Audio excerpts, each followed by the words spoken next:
Hello storytellers, welcome back to the channel. If you're new here, hi, my name is Lauren. I'm an actress, teacher and all-round storyteller, and this here is my very loving husband, Daniel. And if you saw the last video, we unboxed all of Lorcana. This video, we're actually going to try and play it with no experience. We're going to have a little look at the gateway set, which has supposedly a scripted game. So we should be able to learn the game by playing it rather than having to just read a big old rule book. The gateway rules book says read this first, so that's what we're going to start with. Okay. But then the gateway guidebook doesn't say to read this first, and when I open this first page by mistake, it does say you should already know the game by now. So we probably shouldn't be playing this today at all. Okay. Maybe keep it to the side in case we're like, we need to refer to. Yeah, but I do think that's interesting. The rule book says read the guidebook, but the guidebook's like you shouldn't know the game. The rules book says read this first. Okay. But that's kind of strange how it's worded. Like I would assume a rule book was the rules, and a guidebook was a guide through how to play. Well, no, the guidebook when we looked at it, when we unboxed it, is very much a here's how to win. It's a strategy book. Yeah, and then we've got these little deck tips, which are more of a strategy for our specific decks. Anyway, let's get into it because this has already been a long video. Yeah, so my editor's gonna be so happy. My editor is me. So setting up the game, see opposite your opponent with the board game between you. Put your deck face down in the indicated space in front of you. Put your character mover on the 0 space of the lore track. And the mover represents you and your team of glimmers on your quest for 20 lore. Place all the damage counters next to the board in a supply. Draw the top 7 cards of your deck. Not the do not shuffle card, yeah? Not the do not shuffle card.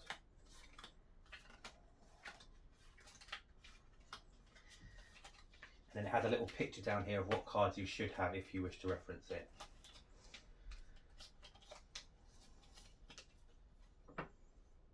Mine are in the correct order as well. Mine definitely aren't, because the first one I've got is I'm stuck.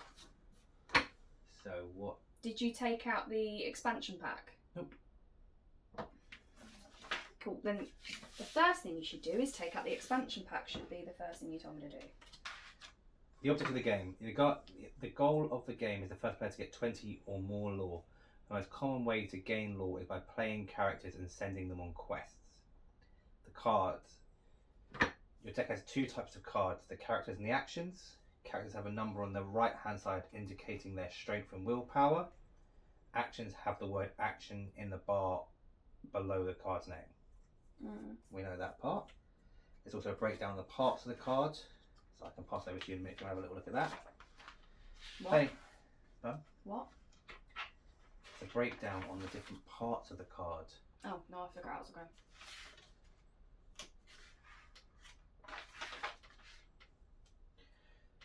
Starting with the first player, you'll take turns until the player reaches 20 lore and wins. On your turn, do these steps in order. Ready your exerted cards by turning them upright. So that'll be what I said where they were, or they'll be flipped over. Note which character you played last turn. This turn they'll be able to act. Draw a card from the top of your deck. The first player skips this step on their first turn. You may add 1 card to your inkwell as long as it has the inkwell icon around its cost. So let's identify what that looks like. Cost is the top left. Yeah, it's the little gold logo around it, isn't it? Yeah. Yep. Do any of the things below any number of times. Play a card from your hand by exerting cards in your inkwell. Exert a character that's been in play since the start of your turn to quest for lore. Challenge one of your opponent's exerted cards. What are ready and exerted cards? Ready cards are like that. Exerted cards are like that. So exerted means they've just been used? Yes. Okay. Your inkwell is where you put cards that you'll use for ink for the rest of the game. You'll exert your ink to play cards from your hand. You can put a card from your hand into your inkwell once each turn. You do not have to add a card every turn, but the more ink you have, the more cards you'll be able to play. There's no limit to number of cards in your inkwell. Cards in your inkwell are always face down and no one can look at them, even you. The rest of the game, nothing on the front matters, including the cost. It's simply ink. Every card in your inkwell represents 1 ink. To add a card to your inkwell, show it to your opponent and put it face down in the inkwell in the ready upright position. The card must have the ink swirl that we identified previously, that gold ring. If it doesn't, you can put it into your inkwell. If it does, you can put it in your inkwell. For the example, the Mickey Mouse card doesn't, but the rabbit card does. Playing a card, you obviously have to pay the cost with the number of ink. Using abilities. Questing. To quest with a character, exert them and gain lore equal to the number of, it's like a little diamond symbol on the right side of their card. Move your character to track how much lore you've gained. It doesn't cost ink to quest, and you can quest with multiple characters in one turn, but remember you can't quest with a character the same turn you play them.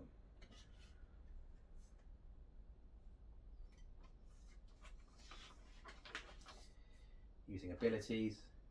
Cards and abilities allow you to do things that aren't normally part of your turns, unless the card says otherwise. Don't have an ink cost, can only be used during your turn. Challenging.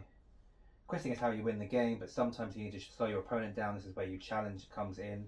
To get a challenge, exert one of your characters and then choose one of your opponent's exerted sideways characters to challenge. You can't challenge a readied upright character. Both characters in a challenge deal damage at the same time. Look at the character's strength and put that many damage counters on the other character. All damage stays on that character until an ability removes it or they're banished. Characters banished when they have damage that hits their willpower. When a character is banished, return their damage counter to the supply. Blah blah blah blah. Winning the game after the game. Very simple rules. Sure. I took none of that in. Okay. I will start us off. I thought that this book was going to be more like, this is what you do now, this is what you do now. But it's not.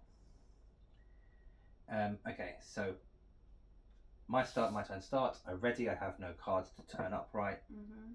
I didn't play any characters last turn, but there wasn't one. Can't draw a card because it's my first turn. I'm going to pick something to add to my inkwell. So I'm going to put he's got a sword in my inkwell. And then I will exert that. You're allowed to do that now? Yeah. Okay. And I will play Olaf. I thought you didn't need to exert your ink to play a character. You have to exert your ink to play a character, but it will flip back up on my next turn. I don't have... Oh no, wait, I'm getting it confused because you don't have to exert ink to do a quest. Yes. That's the bit I've listened to. Once per turn, you may add a card to your inkwell. You may play a card, exert a character, blah blah blah blah. Right, now I pass to you. Wow. So. Add something to my inkwell because I can't do anything else. Ready? Yeah. Set. Yeah. That's Draw what I'm a saying. I card. skip straight to 4 because. No, you draw a card. Why do I draw a card? Because you're not the first player. I was the first player. Okay. So you draw a card. Right. Once a turn, you may add a card to your inkwell. Doesn't matter what card I play, as long as it's got the logo. As long as it's got the logo, it doesn't matter at the moment. Cool. Done. So you show me what card it is you're adding to your inkwell. I'm stuck. It's the first one in my hand. Okay. I suppose I exert it. I just copy what you did. Yeah, and then you can pick one of your 1 cost cards to play. Only 1 cost. Yeah. Because you've only exerted 1. Daisy. So then you play Daisy Duck. So then you pass back to me because you can't quest this turn because your character has to have a turn before it can quest. So, ready? I draw a card. Olaf can quest this time.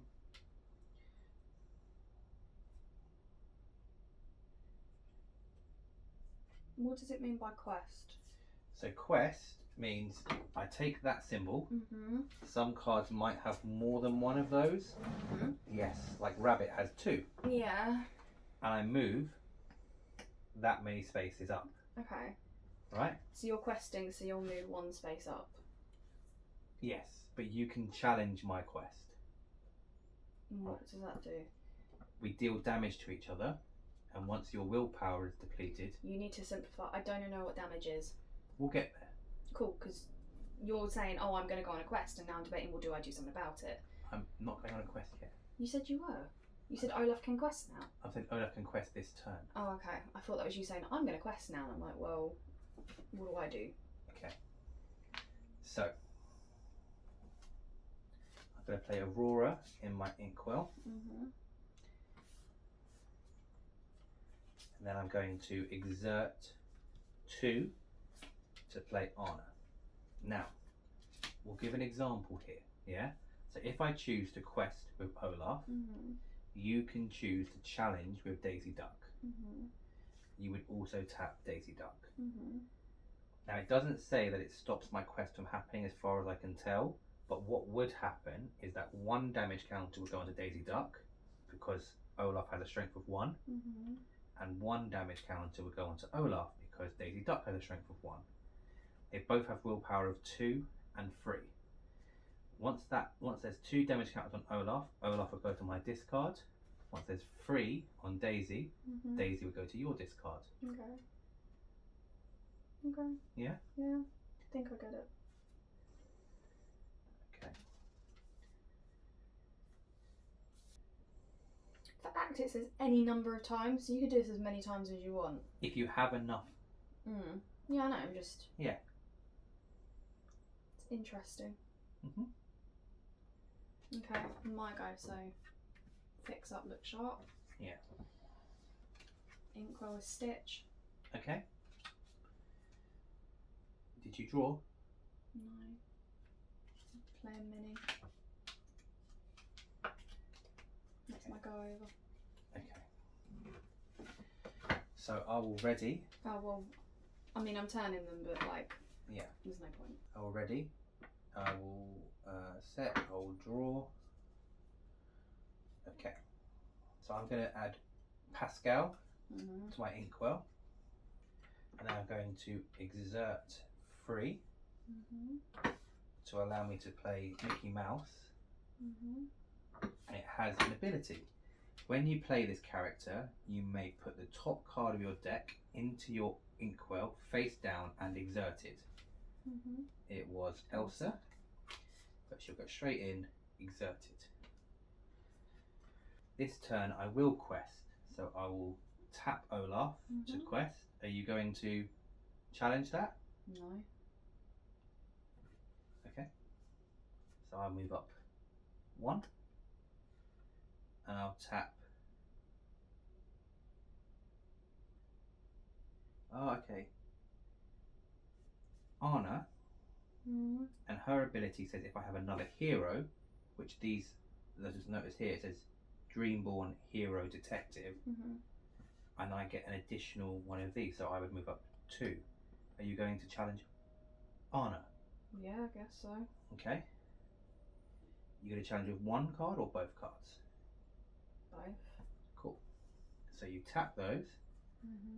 They will take 1 damage each. That's what power Anna has. And Anna will take 3. Which leaves her on only 1. Which puts her in a very delicate position. That then brings my turn to an end. And it becomes your turn.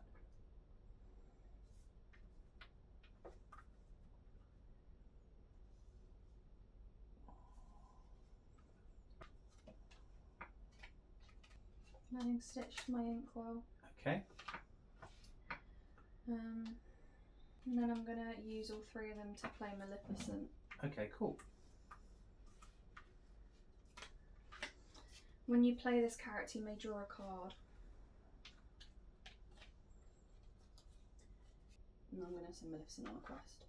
Maleficent is the only one who can't quest yet because she's just been taken. You could quest with the other two, and I've only got one card that I can challenge with. Yeah, I'll do that then. Okay.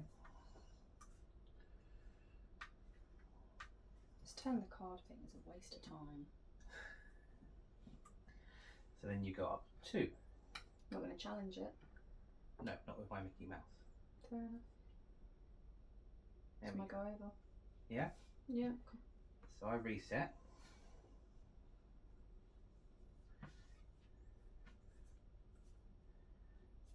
Let's draw a card. I add Elsa. Mm-hmm. And then I'm going to tap, exert, so this game calls it 5. Mm-hmm.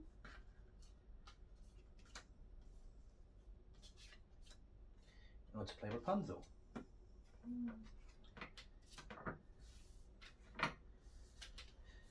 What's her talent? So while you have a character in play that's named Pascal, this character gains Ward. Your opponent can't choose Rapunzel except to challenge. So if you had one of those, I forgot what the item cards are called. Items. Fine, item. If you had a card that specifically said choose an opponent's card, you wouldn't be able to choose Rapunzel except by challenging. Okay. I'm going to quest with Mickey and with Olaf.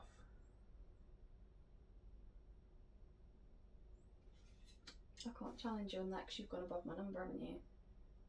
You could challenge one of the two with Maleficent, but you can't challenge both. Okay, I'll challenge Mickey. Yeah? Yeah. Okay, so I put 2 damage counters onto Mickey. I move up 2 spaces. And then it's the end of my turn. Cool. This is such a waste of time. So you don't like the turning of cards? No. It honestly, drag. Absolute drag. But I might actually say that because I'm not finding this particularly interesting at the moment. Okay. Ink or stitch. And I'm going to use all 4 to lay Jafar. Okay.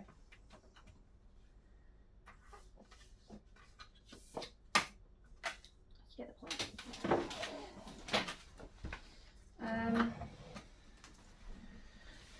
And then I'm going to send both Maleficent and Jafar on a quest. Jafar's the only one who can't go. Okay, Maleficent on a quest then. Okay. Screw it, I'll send all of them on a quest. Fine. Interesting team. Daisy Duck, Minnie Mouse and Maleficent. I will challenge Maleficent with my Anna. Oh, by the way, Jafar, while challenging, this character gets 3 plus what looks like a star Okay. heart thing. Yes, so it will do 3 extra damage when it challenges. Okay, so 1 damage goes into Maleficent, 2 goes onto my Anna. My Anna is sent to the discard pile. Yeah. And you move up 3 spaces. What am I on? 2? 2, yeah. So we're even. Yes. Go. That's the end of my go because I can't do anything else. Okay. I will reset. Something I will say, where this has been printed, it's faded. Yeah. Before first play. Yeah. I'll draw a card. I'm going to add Minnie Mouse to my inkwell. Yeah. And then I'm going to use 5. So 1, 2, 3, 4, 5 for Rabbit. And then What does Rabbit do? Rabbit doesn't have any special ability. It's just a big, strong, tanky boy, and it allows you to move up 2 spaces in the lore. Okay. So you get to move up 2 now then? Only if I quest with Rabbit, Oh, okay. which I can't do at the moment. So Rabbit allows me to move up 2. Rapunzel allows me to move up 3. Olaf and Minnie, Olaf and Mickey allow me to move up 1. I'm going to quest with Mickey and Olaf. Because you're Jafar, which if he challenged, he would get rid of my Rapunzel. I don't now want to quest with Rapunzel. Okay. Because when he challenges, his sun symbol becomes 5, and that's her defense. So now I'm like, oh, okay, I don't actually really want to do that. Shame, because I'm just going to challenge your Mickey. Okay. So Jafar will take 1 damage. Mickey will go. It's a polite way of saying he did. He did. I'm going to assume if they're challenged and removed that you don't move up. Oh. Shall I check the gateway rules? Oh. Let's have a look at the challenge. You do that while I have my axe now. Cool.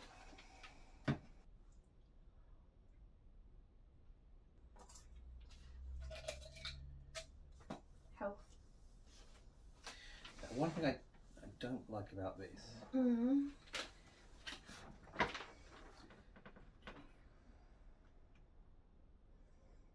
you want something I don't like? What? This seat squeaks. So every time I move, even slightly, it sounds like I'm farting. You're definitely not. I miss the days when I had a blanket on this. None of that is a fart. Oh, did you hear that? Delightful.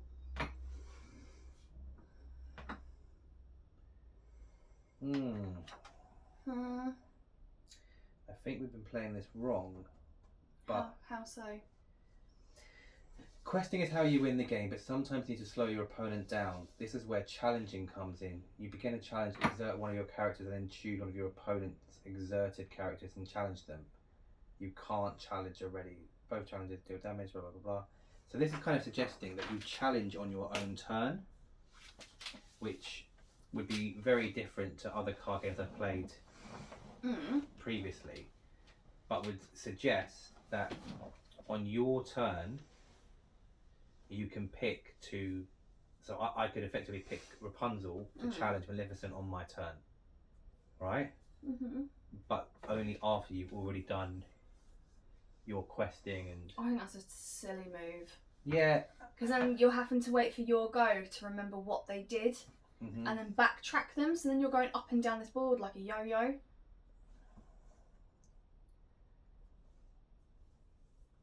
It does say quest for lore or challenge an exerted character.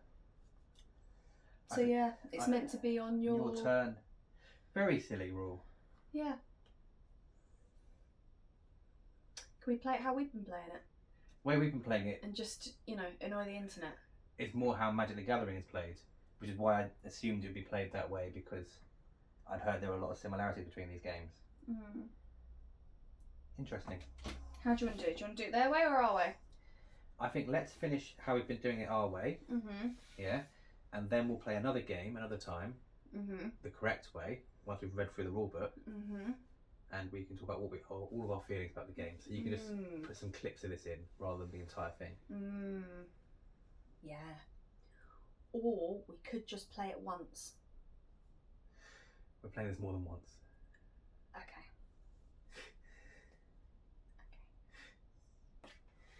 Right, what's next? So I get to move up 1 space. And then it becomes your turn.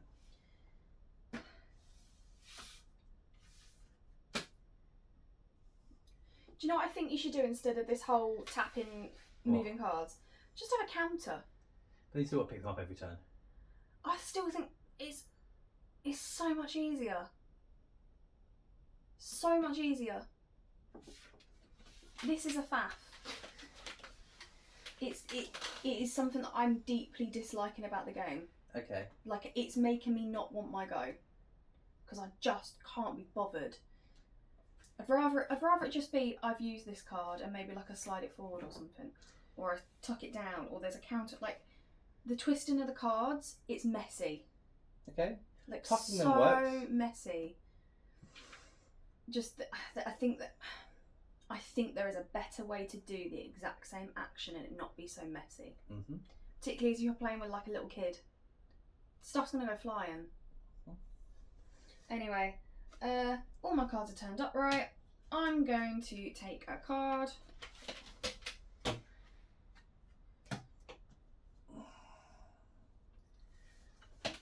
One, two, three. I've only got 4.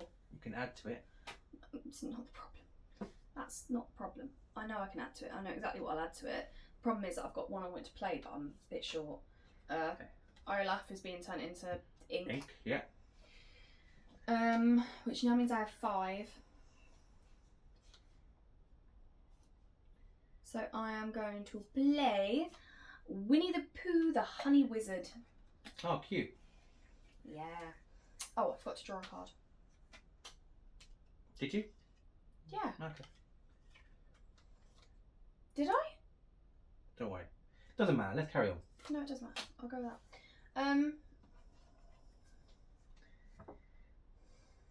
Can't play Winnie the Pooh yet.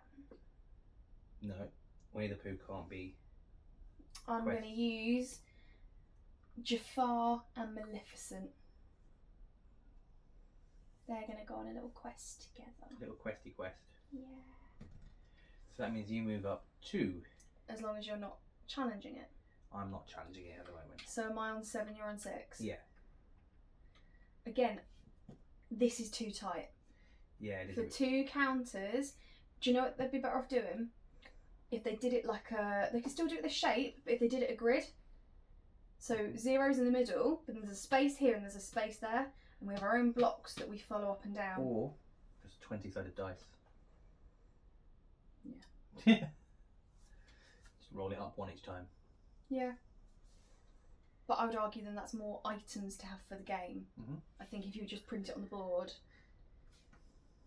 it saves on extras. You done, yeah? Yeah, what else am I going to do? Okay. So I'm going to add Webby Vandenquack to my inkwell. I'm then going to exert 3 in order to play Hans. Ugh. He has an ability called Royal Schemes. When you play this character, if you have a princess or queen character in play, which I do, Rapunzel, gain 1 law. Rude. I'm then going to quest with Rapunzel. Ooh, Winnie the Pooh. 5/5. I'm going to quest with Rabbit and Olaf. Cool. Yeah, I'm taking on Rabbit. Okay. So Winnie the Pooh will take 4. And Rabbit will take 5.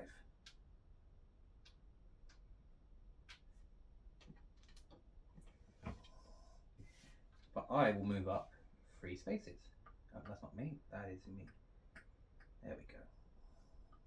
Wait, have we been moving the wrong ones the whole time? Because I moved this one on my go. Possibly, yeah. For God's sake, okay. I would argue those counters need numbers on. Yeah. Again, or a grid. One side is one colour, one side's the other. And then I will pass my turn over to you. Okay. I'll sit here and twist all these cards back. Draw a card. I'm going to put Jafar in my inkwell. Okay. Which now gives me 6. Which means I'm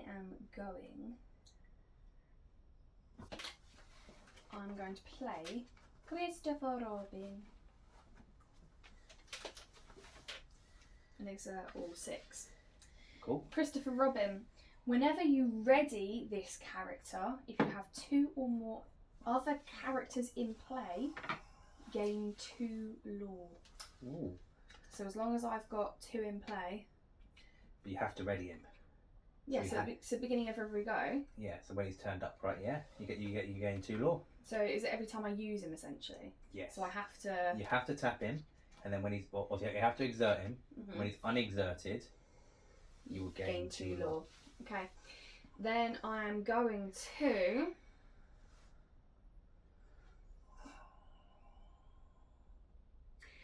send 3 characters on a quest. Who And is that's Daisy, Minnie, and Maleficent. it? Okay. Well, I'm not going to use Winnie the Pooh. Use one down. I've accepted I'm going to lose some people here. I am going to challenge with Rapunzel on Daisy. Cool. So you wipe out Daisy? Yep. And Rapunzel takes 1. My nails aren't going to be able to do all of this. I'm just giving you the heads up now. And then you move up 2. So I'm now on 9. Yes. And you're on 10? 10. Sick! My turn? Yeah. I'm going to add Minnie Mouse to my inkwell. Mm-hmm. I'm going to send Olaf, Hans, Mm-hmm. and Rabbit on quests. Mm-hmm. I'm going to use Jafar to take on Hans. Yep. Yeah. Okay. So your Jafar will take 3. Mm-hmm. And my Hans will be removed. Mm-hmm. And are you challenging Rabbit or Olaf as well? No, I don't want to lose Pooh Bear. 1, 2, and 3. Actually. Yeah. Can I use Christopher Robin now? Because it's not my guy. Yeah, I would argue yes. So I would like to use Christopher Robin on, who am I choosing between, Olaf or... Or Rabbit. I'm going to use it on Rabbit. Okay, so Rabbit will be removed, but Christopher Robin will take 4. Shit, didn't think that through.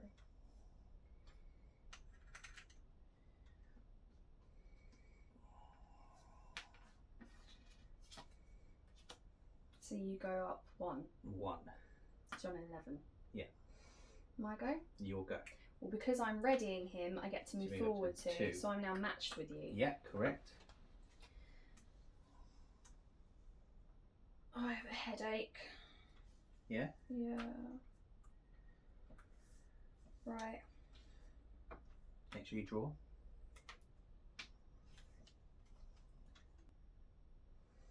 Your Rapunzel's still in play, isn't she? She is, yeah. She's only got 1 damage on her. So if I was to make someone go on a challenge, what damage would she give me? 3.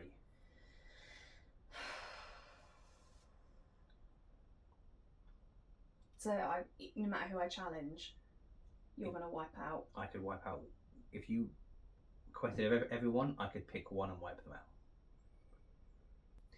Only 1 of them would weigh. Give me a minute. Give me a minute. I'm thinking. 6. Okay, I'm on 6. Okay, I'm going to use 3 of my 6 inkwell.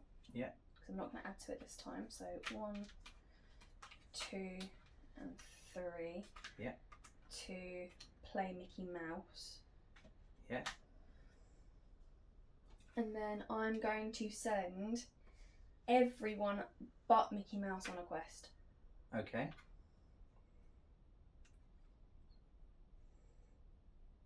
Okay, you know, can we just say you get the gist? I'll just Just pull them back here or tilt them or something. I'm going to challenge Minnie. Yeah? Yeah. So Minnie's out. Yeah, and I will take. Can I have one of those damage counters? Yeah. And that means that you got 1, 2, 3, 4, 5, 6. 1, 2, 3, 4, 5, and 6. So I'm at 17. Yeah. Nice. And when Chris Robin is reset, you'll go up to 19. Yes. Then it passes over to me. Okay. I expend 3. Yeah. Exert 3. To play Webby Van Den Quack. Mm-hmm. That's my turn. Okay. I'm going to reset, which means I get to add 2 to Yep, so you're up to my 19. law.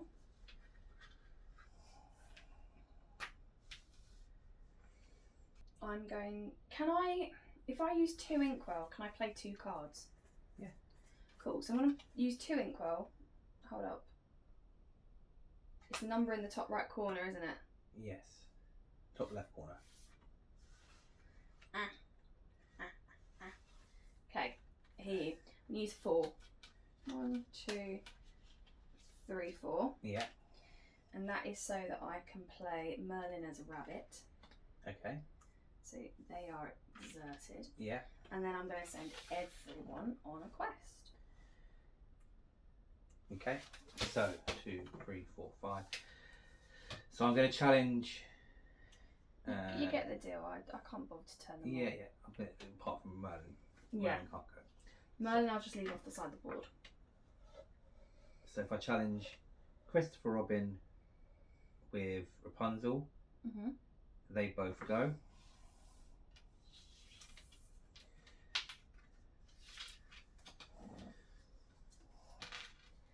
If I challenge, what's Winnie got?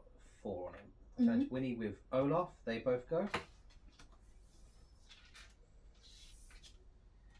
And then challenge, doesn't really matter, but Webby challenges Jafar, they both go. And then you move up 2, and that means you win. Yay. Dun, dun, dun, dun. Yeah. Okay. So that's how the game works, roughly. What do you think? As someone who's played card games like this before, what do you think? I think it's quite simple. This deck that I had given to me, I didn't even get as far as... I had 1 action card at the start, which I turned into ink. And then I didn't draw another action card at all. Yeah, I don't remember playing any action cards. Yeah, neither of us did. Which means that we I haven't... must have done because they're not all characters. Or did I play an action card and I just didn't realise it? Yeah, he's got a sword is the only action card in this deck. Milo, my first one. Yeah. Yeah. I'm stuck. That was our action card's gone. So, I don't feel like we've seen the whole game, which I think is a real shame. I think the Gateway Rules book is not great. It needs to guide you through at least your first couple of turns. Yeah. Right? Like really hold your hand a bit more. I think it sees it as we don't have to because it's here. Yeah, but these are just what you do on your turn. I want a scripted game for 3 or 4 turns. Yeah. So that we can see how, oh, okay, now I've countered it with this. Or, oh, I do challenge on my own turn, not on your turn. Right? Because the book suggests that you challenge on your opponent's turn. We only realised this halfway into the game. So we were challenging more like you would in Magic the Gathering. I just feel like it's going to make you move your counter up and down so much. Yeah? Yeah. It's a lot of effort. I didn't love it. Okay. That was evident on your face for the first 15 minutes of the game. Yeah, I found it quite tedious. I was like, this is just dull. Like, I feel like there's not really anything exciting happening. Does that make sense? Whereas when we're playing the hero monster game that we've got, like there is some kind of satisfaction over like, okay, I'm going to try and go for that. I'm going to try and go for that monster now. And even your opponent, like when we played on holiday, even you were like, oh damn, and like you were getting quite invested as well. The other thing is, because it doesn't walk you through the first couple of turns, I don't know why it matters that you didn't shuffle the deck. Yeah, what's the purpose? It doesn't actually matter because it doesn't walk you through the first couple of turns. Yeah. For it to matter, that's why I got quite excited for that, because you're kind of hoping that it's going to go in an order that's going to lead us down. Show us each of the mechanics, how they work, and then halfway through the game, maybe stop holding your hand. Whereas actually, it was kind of like off you go. Yeah. It's like pushing a kid into the deep end. Yeah, and you're going to have to heavily cut down this video to make it work now. Yeah, because a lot of it is us just sat there staring. Yeah. Because it's like, well, what do I do next? I feel like there's gonna be like a minute and a half of like a fast forward section basically. Oh yeah, there's gonna be so many. Um, If I was to rate this out of 5, I'm only giving it a 1.5 on first play. I am in no rush to do this again. Fair enough. I will play this again because I see the start of a decent game. I'm very disappointed that the lack of different cards in this little starter set. Now there are some extra packs in there we've got to open. It says you open as you play. Yeah, But so you're wondering if they make a difference, if Yeah. this was just so simple because it's just the basics. This is too basic. This is actually too basic because it's just characters, it's just monsters swinging over each other in any other card game. Yeah. And also, if I am correct, and I will watch a video by someone else who's played this more, on if the challenge does happen on your own turn, you can't actually prevent your opponent from doing their action. Yeah. Which makes the game... Because think about it, let's say I played a move and I got to 20, but you can't challenge me anything. Yeah. So what's the point? It's really unsatisfying. It means I've won and you can't do anything about it. Yeah. Whereas how we played it, you could see that I was making it difficult because I'm like, I'm just going to play everyone. I'm just going to chuck everyone at it and I'm going to get up there. Because you realise you were in a position where I now had to stop you. Rather than the other way around. Yeah. And it was like, well, fight me. Yeah. Fight me, bro. But you had that option. So when I was at 19, you were like, cool, she's one step away. She's chucked every character at it. How many characters of hers can I actually just bulldoze out? Yeah. I was like, that's got some drama to it. Can he do it? Can he not do it? He's going to find a way to... Yeah, and if I had interesting item cards, like even he's got a sword, which gave me an extra 2 attack, could have been useful in that scenario. Not in that specific one, but in a scenario similar to that. If challenging worked the way that we did it. So something, because now we've played it, I am looking at this. Something I find interesting. The first 7 cards must stay the same. The rest of the deck can be shuffled. Right. So it says first 7 cards, Mickey, Winnie, Daisy, Stitch, Minnie and Merlin, I'm stuck. Rest of deck shuffled.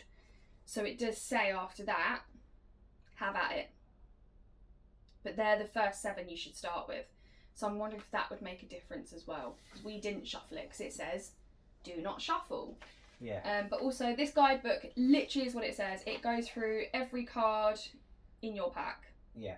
So after you've played through the gateway, you can reset it to teach a new player. But you have to have those first 7 cards and the rest don't matter.